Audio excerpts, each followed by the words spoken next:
Hello everyone, good morning. সকলে কেমন আছো? আশা করি খুব ভালো আছো। আমরাও কিন্তু বেশ ভালো আছি। তো বাচ্চারা দেখো স্কুল থেকে চলে এসেছে। স্কুল থেকে নিয়ে এসে বাজার টাজার করে সবজি বাজার করে নিয়ে এসে ঘরে ঢুকলাম। তো ভাবলাম আজকে একটা ছোটো ব্লগ তোমাদের সাথে শেয়ার করা যায়। তো আজকে সকালে এখনো সত্যি কথা বলতে আমি ব্রেকফাস্ট করিনি। আর এখন যেহেতু খুবই ঠান্ডা না, সকালবেলায় আজকে দেখলাম একটু উঠতে, কালকে শুতে একটু লেট হয়ে গেছে, আজকে উঠতে একটু লেট হয়ে গেছে। উঠেছি 6:30টার সময়। তো বাচ্চাদের রেডি করিয়ে, মেয়ে তো কিছুতেই ঘুম থেকে উঠতে চায় না, তো উঠিয়ে স্কুলে দিয়ে এসে আর আজকে এমন একটা মানে কি বলবো প্রবলেমের মধ্যে পড়েছি। সত্যি বলতে এরকম প্রবলেমে ফার্স্ট টাইম পড়েছি। কী সাথে তোমাদের সাথে বলি, গত হচ্ছে শুক্রবার কি শনিবার মনে হয় গাড়িতে তেল ভরেছিলাম, ঠিক আছে। তো তেল ভরেছিলাম আর আমি এদিক ওদিক এত পরিমাণ যাওয়া হয়েছে মন্দিরে, এদিক ওদিক সেদিক, আমার মনে নেই যে গাড়িতে তেল শেষ হয়ে গেছে, তেল মঙ্গলবার করে তেল ভরতে হবে। তো সেই স্কুলে বেরোবো সময় হয়ে গেছে 6:45, 7:45 হয়ে গেছে। এই দেখো মেয়ে স্কুল থেকে আসার সময় মধুফুল নিয়ে এসেছে, সেই মধুফুলের মধু খাবে, ছোটবেলা আমরা এরকম খেতাম। দেখো তো হচ্ছে গিয়ে কি হচ্ছে, মানে স্কুলে বেরোবো আর গাড়িতে আমার কেমন জানি মনে মধ্যে একটু সন্দেহ হচ্ছিল। আমি না স্কুটিটা খুলে দেখলাম ডিকিটাতে তেল আছে নাকি, আমার স্কুটিতে না বোঝা যায়। আবার সেই যে ডিকিটা খুললাম, দেখি হাই এক ফোঁটা তেল নেই পুরো স্কুটি আছে। তারপর আমি স্টার্ট দিয়ে ভাবলাম দেখি পাম্প অব্দি নিয়ে যাওয়া যায় নাকি, কিন্তু আর স্টার্টে নিল না গাড়িতে। কী করবো, তাড়াতাড়ি করে দুজন বাচ্চাকে নিয়ে পাশের বাড়িতে একটা গেলাম যে টোটো পাওয়া যায় নাকি। তো তারা বলে এখনো মানে ফ্রেশ হয়নি, হাত মুখ দিয়ে বেরোতে দেরি হয়ে যাবে। তাড়াতাড়ি করে ছুট হসপিটালের ভিতর দিয়ে বাচ্চাদের নিয়ে রাস্তায় গিয়ে পৌঁছে টোটো ধরে স্কুলে যেতে যেতে 8:10 হয়ে গেছে, যেখানে 8টার সময় পরীক্ষা খাতাটা দেওয়া স্টার্ট হয়ে যায়। তো আজকে খুবই একটা বাজে একটা এক্সপিরিয়েন্স হচ্ছে, সত্যি বলতে খুবই বাজে। আমি ভাবিনি এরকম হবে। তো যাই হোক, তারপরে আবার যাওয়ার সময় আমি আবার টোটোতে করে গেলাম বাচ্চাদেরকে স্কুলে আনতে। 10টায় 10:30টার দিকে ছুটি, তো বাজে আসার সময় একটু সবজি বাজার করে নিয়েছি। তো কি সবজি বাজার করে নিয়েছি চলো তোমাদের সাথে দেখাই। আর এই ঝামেলা করতে করতে না সত্যি বলতে আমি সকাল দিয়ে কিছু খাইনি, আমার এত মাথাটা গরম হয়ে যাচ্ছিল না। লাল ফুল তুলে নিয়ে এসছে, মধুফুল খাবে। আর এই দেখো পানি ফল ওর এত প্রিয়, এসে স্কুল থেকে ড্রেস চেঞ্জ করেনি, এই যে বসে পড়েছে পানি ফল খেতে। আর হচ্ছে কি নিয়েছে দেখো, পালং শাক, ছোটো ছোটো ফুলকপি। আমার একদম বড় বড় ফুলকপিগুলো উঠছে, কিন্তু এইগুলো না খেতে বেশি টেস্ট লাগে, খুব বড় বড় ফুলকপি ইচ্ছে। এগুলো না একদম মনে হয় না দেশি ফুলকপি, খুব সুন্দর লাগে। মূলো, একটা বাঁধাকপি, তার নিচে আছে এই লাস্ট পটল, কিন্তু পটল শেষ একদম। আর এখানে সিম আছে, কাঁচা লঙ্কা আছে, আর কি জানি আছে। এই আর কি হচ্ছে সবজি বাজার, হ্যাঁ ভেন্ডি আছে কটা। এই হচ্ছে বাজারে নিয়ে সুন্দর করে গুছিয়ে গেছি রাখবার। মেয়ে দেখো, মেয়ের কালকে না খুব বড় একটা অ্যাক্সিডেন্ট ঘটে গেছে। সেটা কি ঘটেছে তোমাদের সাথে শেয়ার করি। দেখো দুই ভাই বোনে না খেলা করতে করতে একজন আরেকজনকে ধরতে গেছে। আমার মেয়ে মানে ছেলেকে ছুটে আসতে গেছে আর দেয়ালের সাথে লেগে মাথাটা না এখান দিয়ে ফেটে গেছে কালকে। তারপর তো হসপিটালে নিয়ে গিয়েছিলাম, তো মানে খুব বেশি হয়নি, তার জন্য সেলাই টেলাই দেয়নি। আর ওর চুল তো ব্যান্ডেজও করা যাবে না, ব্যান্ডেজ করতে গেলে গোটা মাথাটা জুড়ে ব্যান্ডেজ করতে হবে, এখান থেকে চুল চাঁচতে হবে। তার জন্য এমনিতেই পরীক্ষা চলছে। তারপরে হচ্ছে আমাদের পাশের বাড়ি একজন মাতাজি ছিল হসপিটালে আর কি, সিস্টার নার্স, তো উনি বললো ঠিক আছে এই মলমটা লাগিয়ে দাও, বেশি কিছু করতে হবে না, ড্রেসিং করে একটুখানি এই মলম লাগিয়ে দিয়েছে। সকালে একটু বোরলিং আর হচ্ছে মলম লাগিয়ে স্কুলে পাঠিয়ে দিয়েছিলাম। এই যে সকালে জল বিস্কিট খেয়ে গেছে, সেরকম খাওয়া হয়নি। আর এখন প্রায় অনেকটা বেলা হয়ে গেছে। আর আসার সময় টোটো করে এসেছি, আবার সবজি বাজার করতে গেলাম, অনেকটাই লেট হয়েছে। এখন আমি বানাবো একটু ব্রেকফাস্ট।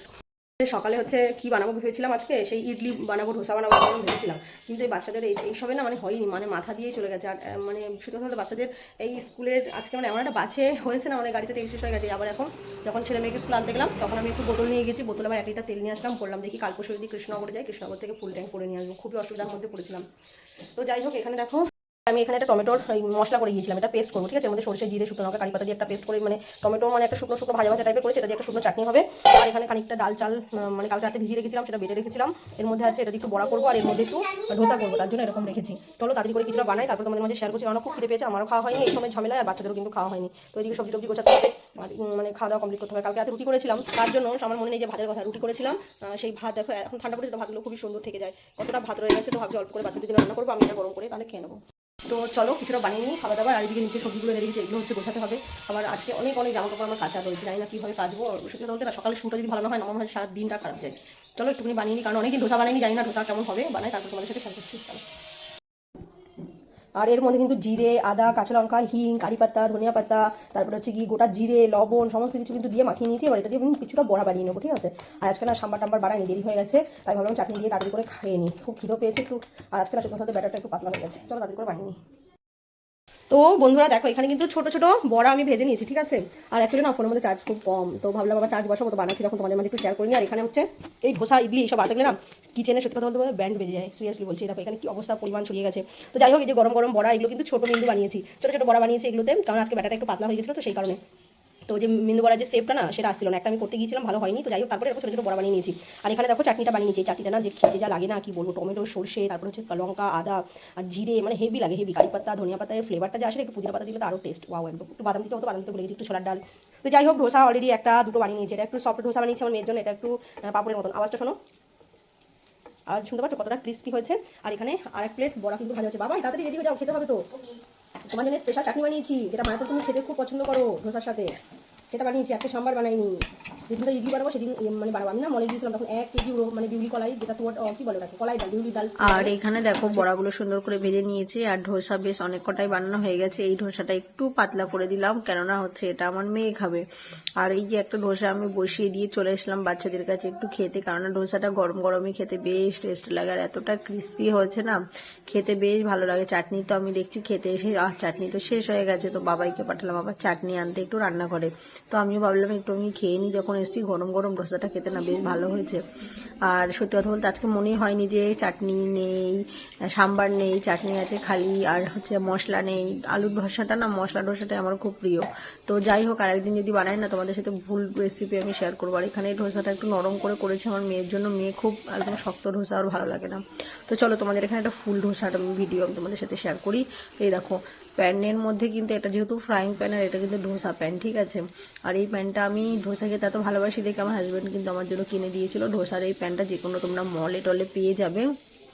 আর এটা আমি যতটা সম্ভব আমি স্মার্ট বাজার থেকে নিয়েছিলাম, 750 কি 800 টাকা দাম পড়েছিল, বা তার থেকেও বেশি হবে, কম না।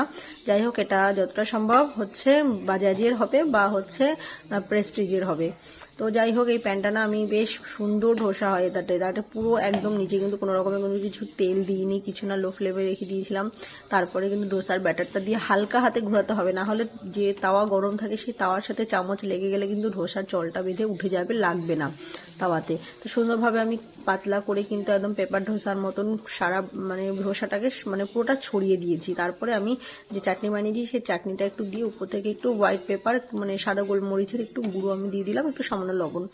তো তারপরে ধোসাটা সুন্দর করে কিন্তু রোল করে নিচ্ছি, দেখতেই পাচ্ছ। এইভাবে কিন্তু পেপার ধোসা, প্লেন ধোসা বানানো যায়। আর আলুর মশলা থাকে এর মধ্যে, আলুর মশলা দিয়ে দিলে ব্যাস আর কোনো কথা নেই। সাথে সাম্বার আর ইডলি, এখানে বড়া আছে, চাটনি আছে, আর নারকেল থাকলে নারকেলের চাটনি, বেশ দারুণ লাগে সকালের ব্রেকফাস্ট কিন্তু। আর সত্যি কথা বলতে সাউথ ইন্ডিয়ান ব্রেকফাস্ট আমার আগাগোড়াই খুবই বেশি পছন্দ।